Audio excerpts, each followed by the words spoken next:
Namaste. I am Dr. Vikalp Kotwal. Civil Services Preliminary Examination of this year 2020 was conducted by UPSC on 4th of October. And as we know, this examination consists of two papers. One is General Studies, the other one is CSAT, that is Civil Services Aptitude Test. अभी जो पहला paper रहता है general studies का, कहा जाता है कि विषय एक है जीएस जनरल स्टडीज, लेकिन सही मायने में अगर देखें तो इसी विषय में कम से कम 7 से 8 अलग अलग विषयों के सवाल हमें पूछे जाते हैं, जैसे कि इंडियन इकोनॉमी के सवाल, हिस्ट्री के सवाल, ज्योग्राफी के सवाल, एनवायरमेंट एंड बायोडाइवर्सिटी के सवाल, साइंस एंड टेक्नोलॉजी के सवाल। उसी तरह एक और विषय के सवाल भी यहाँ पे पूछे जाते हैं और वो है इंडियन पॉलिटी एंड गवर्नेंस, संविधान के बारे में, हमारे देश के संविधान के बारे में। पैटर्न के हिसाब से ही इस साल भी यूपीएससी ने इंडियन पॉलिटी एंड गवर्नेंस के सेक्शन से हमें कम से कम 15 से 17 सवाल पूछे, लेकिन हुआ कुछ यूं कि इन सवालों में से कुछ 3 या 4 सवाल ऐसे थे कि जिसके जवाब मिलना थोड़ा मुश्किल था, या फिर कहिए कि जिनके जवाब थोड़े एम्बिगुअस थे। They were so ambiguous that even the big names in the coaching industry got divided in their opinion as regards the right answers for these questions. तो इन्हीं सवालों की आज हमें चर्चा करनी है। हमें जानना है कि अगर इनके जवाब एम्बिगुअस हो तो उनमें सही जवाब कौन सा हो सकता है। Rather than finding the right answer, more important is the process to find that answer. How to do that? Let's take an example and debate on every aspect of these questions. Today we are going to take one question. In the next lectures we shall discuss other questions as well. The first question is, we had been given 2 statements. हमें 2 कथन दिए गए थे, 2 विधान दिए गए थे। हमें तय करना था कि इन स्टेटमेंट्स में से कौन सा सही है, कौन सा गलत है, या फिर दोनों सही है, दोनों गलत है। पहला statement, according to the constitution of India, Bharat के संविधान के मुताबिक, a person who is eligible to vote can become a minister in a state for 6 months even if he or she is not a member of the legislature of that state. कहा गया है कि भारत के संविधान के मुताबिक अगर कोई व्यक्ति राज्य के विधानमंडल का भी सदस्य नहीं है, लेकिन अगर वो वोट कर सकता है, he is eligible to vote, he can become minister, उसको मंत्री बनाया जा सकता है राज्य के अंदर for 6 months, 6 महीने के लिए। दूसरा statement, according to the representation of people act 1951, एक हमारा कानून है, संसद ने जो 1951 में पारित किया था, जिसका नाम है रिप्रेजेंटेशन ऑफ पीपल एक्ट 1951, जो कि बेसिकली इलेक्शंस के बारे में है। कहा गया है कि according to the representation of people act 1951, a person convicted of a criminal offence and sentenced to imprisonment for 5 years is permanently disqualified from contesting an election even after his release from the prison. मतलब कि statement ये कहता है कि इस कानून के मुताबिक अगर किसी व्यक्ति को क्रिमिनल ऑफेंस के लिए सजा दी गई हो और वो सजा अगर 5 साल या फिर उससे ज्यादा हो, तो वो कभी भी चुनाव नहीं लड़ सकता है। He can never contest any kind of election.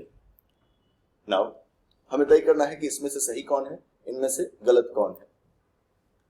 Second statement जो है, that is very direct and factual question. हमारे यूपीएससी के मेन एग्जामिनेशन के सिलेबस में हमें 2 कानून दिए गए हैं। एक तो रिप्रेजेंटेशन ऑफ पीपल एक्ट 1950, दूसरा है रिप्रेजेंटेशन ऑफ पीपल एक्ट 1951। दोनों कानून इलेक्शंस के बारे में ही है।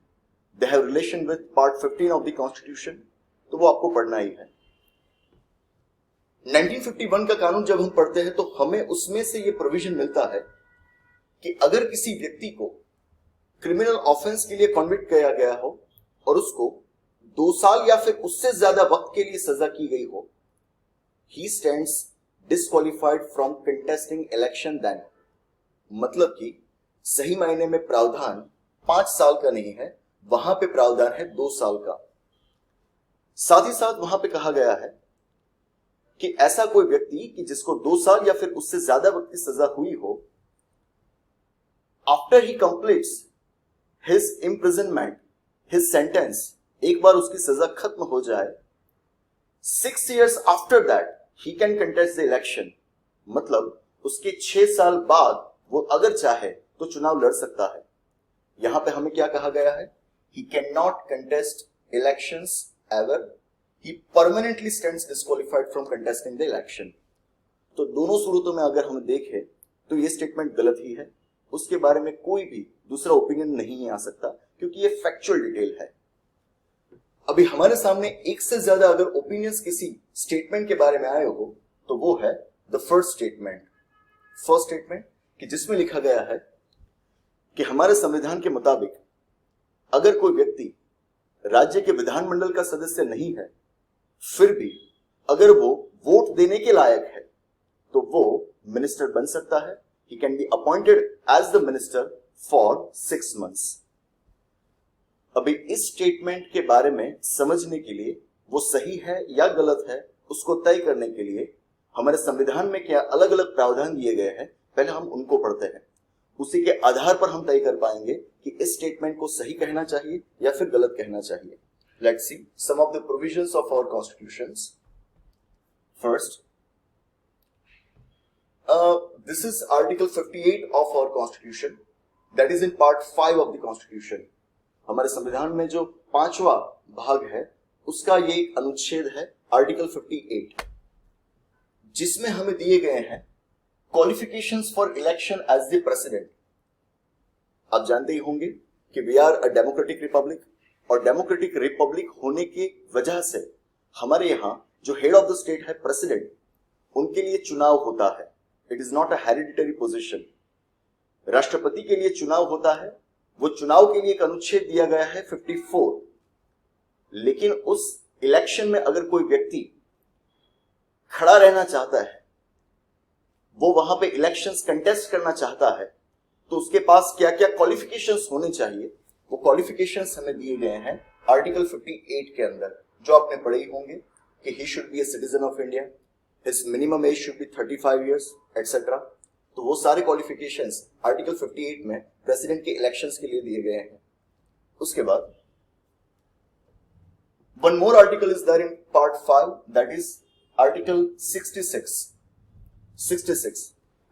Why are we discussing this? Because इसी अनुच्छेद के अंदर हमें दिए गए हैं उपराष्ट्रपति के चुनाव के लिए उम्मीदवार के qualifications.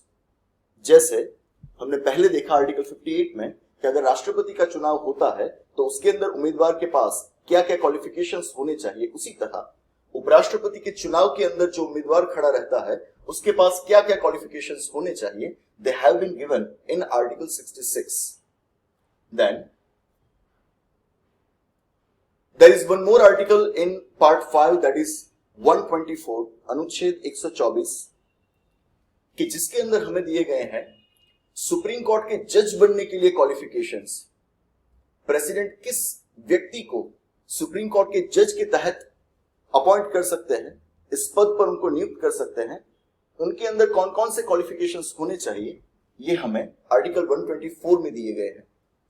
Next, now read article 148, that two is in part 5 only. It is about controller and auditor general of India, CAG, जो हमारे देश की पूरी गवर्नमेंट मशीनरी का ऑडिट करते हैं। उनके फाइनेंशियल एडमिनिस्ट्रेशन की ऑडिटिंग की रिस्पॉन्सिबिलिटी इनके सिर है, कैग। उनके बारे में कहा गया है there shall be a controller and auditor general of India who shall be appointed by the president.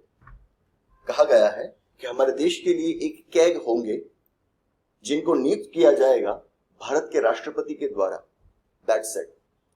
He shell be appointed by the president of India, that's it. मतलब कि जिस तरह हमारे संविधान में राष्ट्रपति बनने के लिए आपके पास क्या क्या योग्यताएं होनी चाहिए वो दिया गया है, वाइस प्रेसिडेंट का चुनाव अगर आपको लड़ना हो तो उसके लिए आपके पास क्या क्या क्वालिफिकेशंस होने चाहिए वो भी दिया गया है। अगर सुप्रीम कोर्ट का जज बनना हो तो उसके लिए आपके पास क्या क्या क्वालिफिकेशंस होने चाहिए वो भी आर्टिकल 124 में दिया गया है। लेकिन अगर आपको कैग बनना हो तो उसके लिए क्या क्या एलिजिबिलिटी क्राइटेरिया है वो हमें कॉन्स्टिट्यूशन में नहीं दिए गए हैं। मैं बात यह समझाना चाहता हूं कि हमारे संविधान में हर एक पद के लिए हर एक पोजीशन के लिए क्वालिफिकेशंस नहीं दिए गए हैं। उसी तरह आप देखिए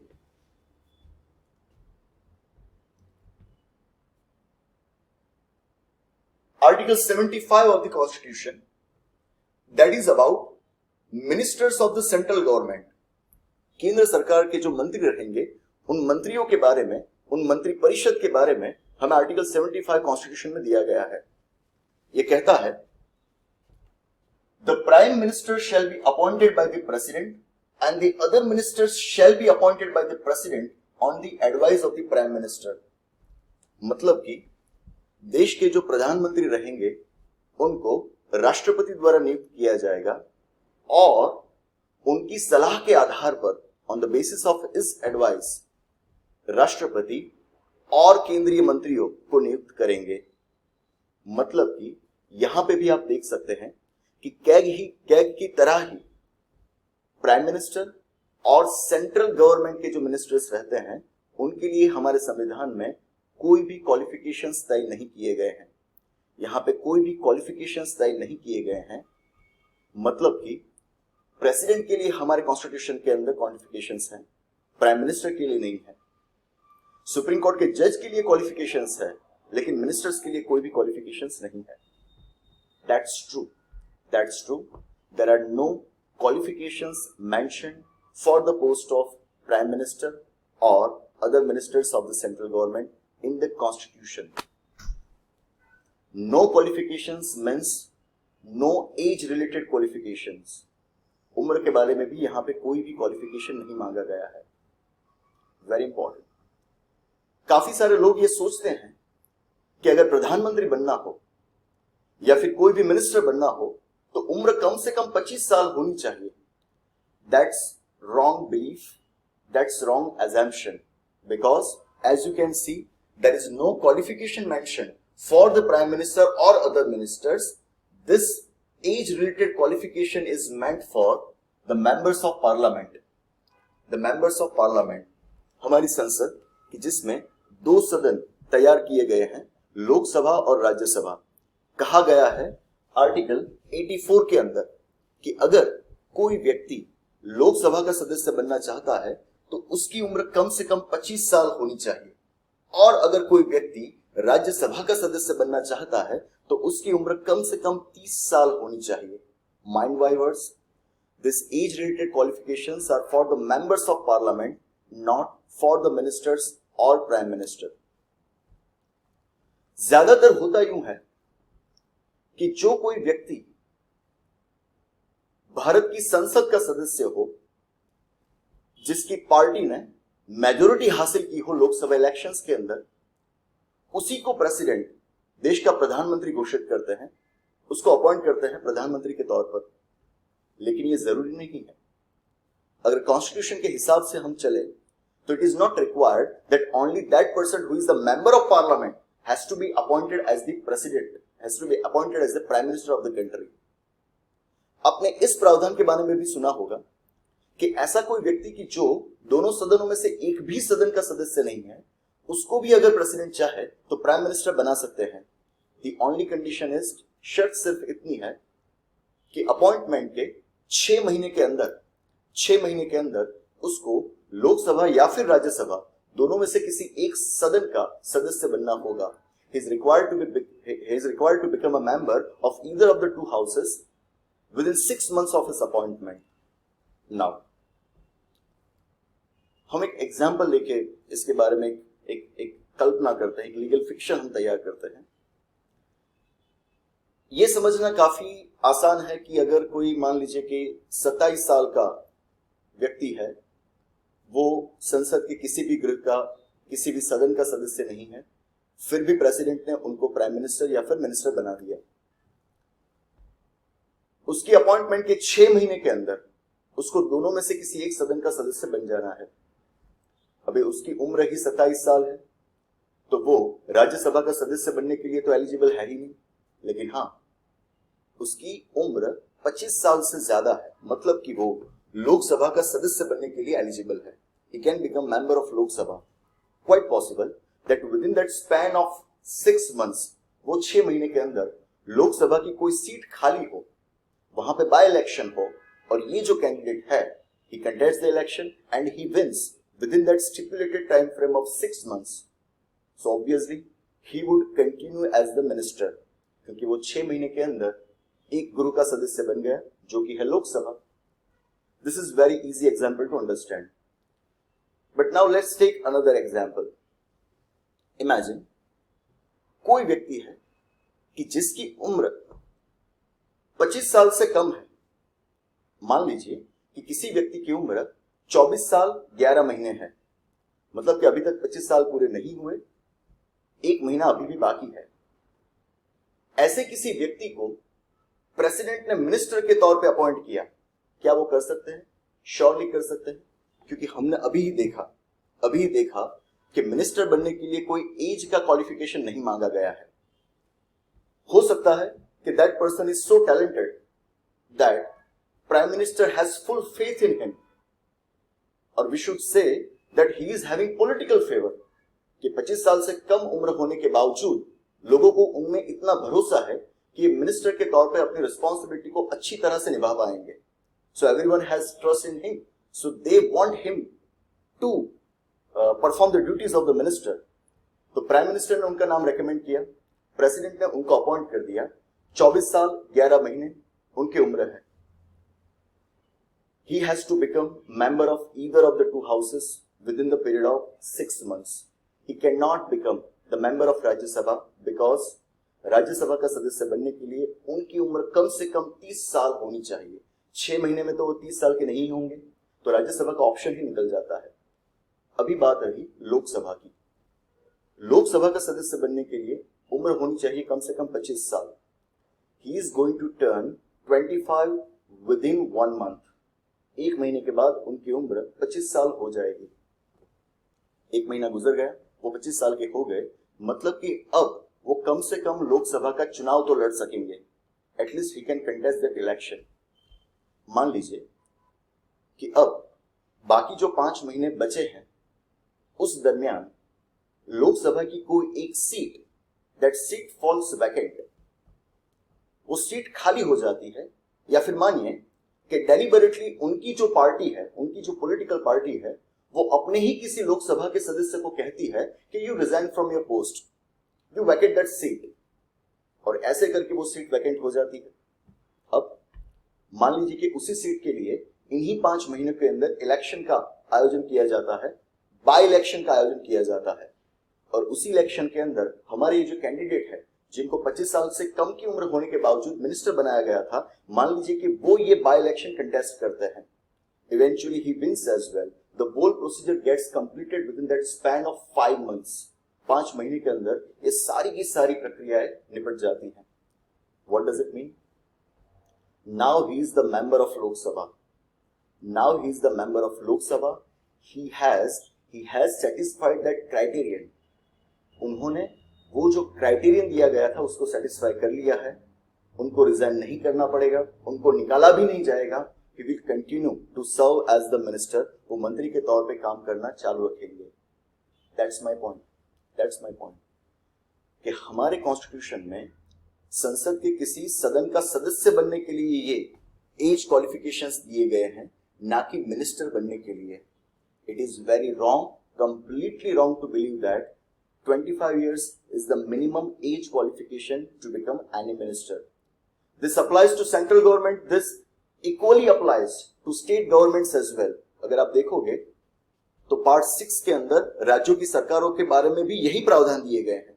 मतलब कि किसी भी लेवल पे मिनिस्टर बनने के लिए आपकी उम्र कम से कम 25 साल होनी चाहिए. ऐसा कहीं पे भी संविधान में तो नहीं लिखा गया है. The point in making is, हमारा जो पहला स्टेटमेंट था उसमें कहा गया था कि a person who is eligible to vote, जो वोट कर सकता है, but who is not the member of legislature of the state, जो राज्य विधानमंडल का सदस्य नहीं है, he can become the minister for 6 months. वो 6 महीनों के लिए मंत्री बन सकता है राज्य का. That statement is completely correct. वो स्टेटमेंट बिल्कुल सही है. आपको वोट करने का हक मिलता है, मताधिकार मिलता है, जबकि आपकी उम्र हो जाए 18 साल. irrespective of what your age is, the only thing to be kept in mind is there is no age related qualification for the minister.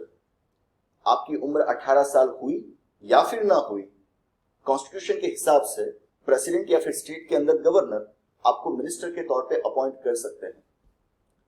Important point to be noted is कि हमें स्टेटमेंट में जो लिखा गया था कि he is eligible to vote, a person who is not even eligible to vote, even he can be appointed as the minister as per the constitutional provisions, क्योंकि वहां पे तो कोई क्वालिफिकेशंस मांगे ही नहीं गए. तो अगर आप वोट देने के लायक नहीं है, फिर भी अगर राष्ट्रपति या राज्यपाल चाहे तो आपको मिनिस्टर बना सकते हैं. हमारे स्टेटमेंट में तो कहा गया है कि वो व्यक्ति वोट देने के लायक है, means he is having at least some qualifications, so that strengthens our argument. वो हमारी जो आर्गुमेंट है उसको ज्यादा स्ट्रेंथ देता है कि he is qualified to vote. So it is very simple that he can be made minister as well. Obvious है, 18 साल का अगर कोई व्यक्ति इस प्रावधान के मुताबिक अगर देश या फिर राज्य का मंत्री बनाया गया, उसको 6 महीनों के अंदर किसी भी एक सदन का सदस्य बनना पड़ेगा, लेकिन वो नहीं बन पाएगा क्योंकि उसकी उम्र कम से कम 25 साल तो होनी चाहिए, जो कि तो होने ही नहीं वाली है. 18 से 25 साल 6 महीने में तो नहीं होते. तो क्या हुआ, कम से कम 6 महीने के लिए तो वो मिनिस्टर रहेगा. उसको तो हम डिनाई नहीं कर सकते हैं. We cannot negate that fact. My point in making is, it's all about how we read and how we interpret the Constitution. By going with the plain provisions of Constitution, this is completely allowed. But by following the conventions of parliamentary system of government, this should not be allowed. ये नहीं होना चाहिए. Parliamentary system यही कहना चाहती है कि there should be a kind of mixture between the legislature and executive.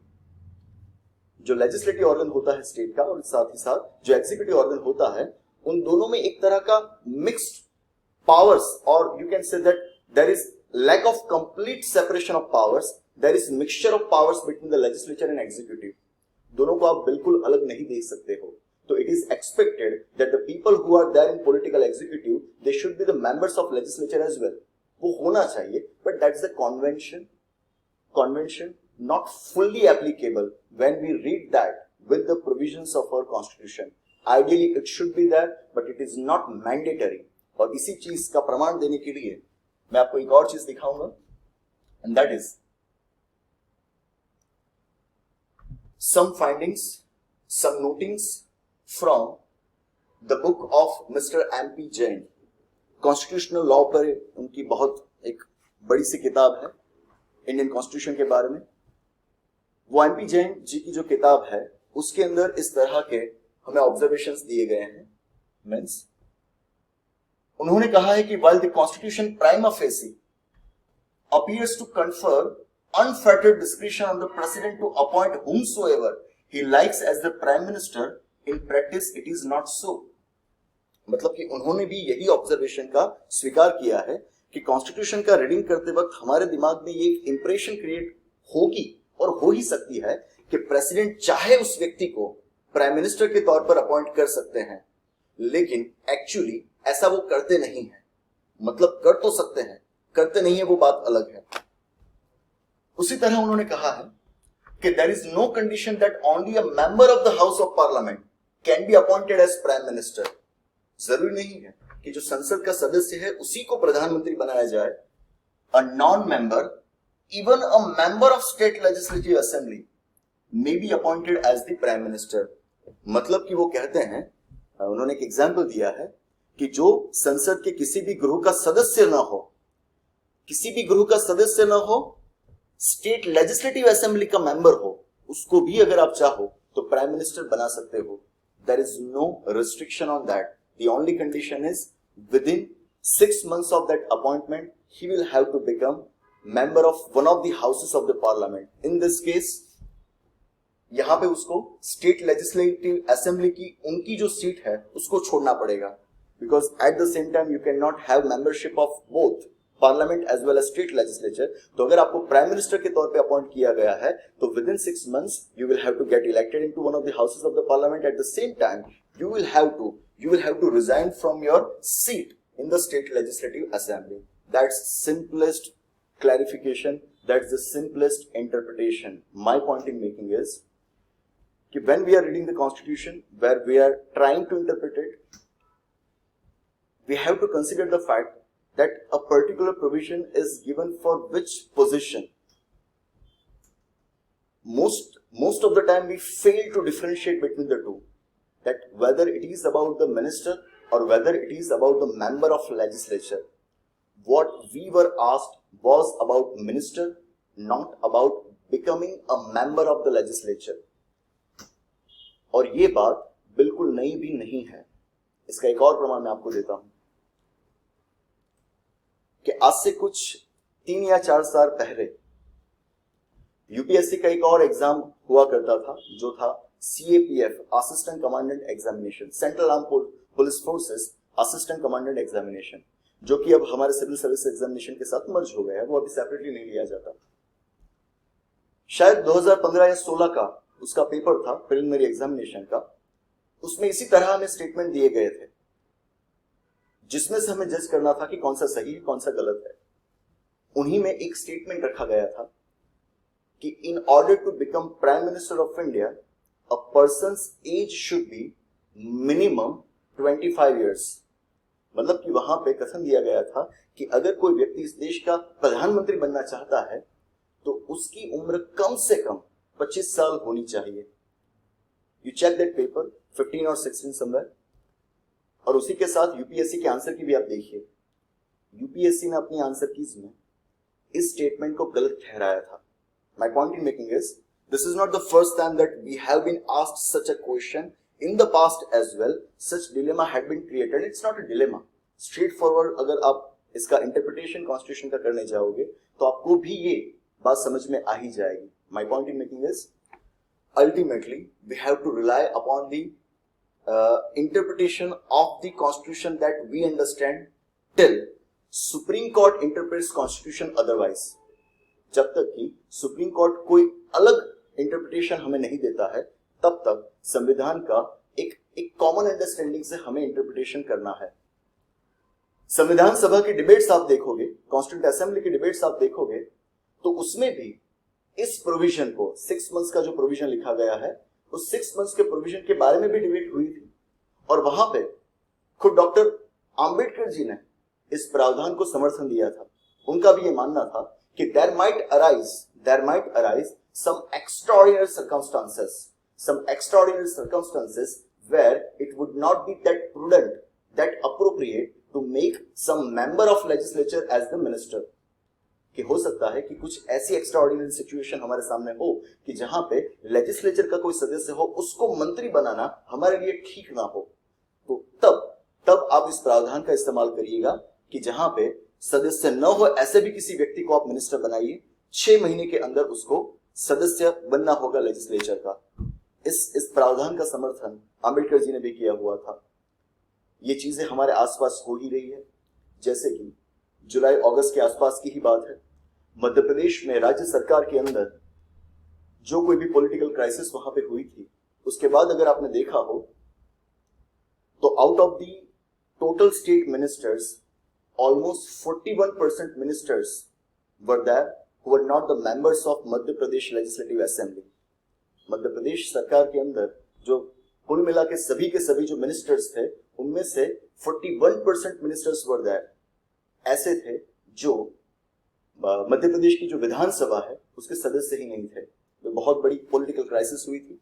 कल की ही बात है 6 अक्टूबर की, जबकि इसी चीज को चैलेंज किया गया था सुप्रीम कोर्ट के अंदर आर्टिकल 164 की, जहां पे सुप्रीम कोर्ट ने जो पिटीशन फाइल हुई उसके बारे में, इस याचिका के बारे में कहा कि आप इस मैटर को ले जाइए मध्य प्रदेश हाई कोर्ट के अंदर. Presently it can be done, it can be solved with the help of Madhya Pradesh high court. We don't need to get involve. Means the matter is still sub judice. कि यहाँ पे extraordinary circumstances कौन से हो सकते हैं उसके बारे में कॉन्स्टिट्यूशन में क्लैरिटी नहीं दी गई है. उसी तरह एज रिलेटेड क्वालिफिकेशन के बारे में भी क्लैरिटी नहीं दी गई है. इसके बारे में अभी तक सुप्रीम कोर्ट ने भी हमें क्लैरिटी नहीं दी है। जब तक ये क्लैरिटी नहीं आती तब तक we are free to think, we are completely free to think that a person who has not attained the age of 25 years can also become minister in the state, in the central government. That's it. That's all for now. आने वाले video lecture में ऐसा ही कोई एक important topic debate के लिए हम लेके फिर हाजिर होंगे। थैंक यू, नमस्ते।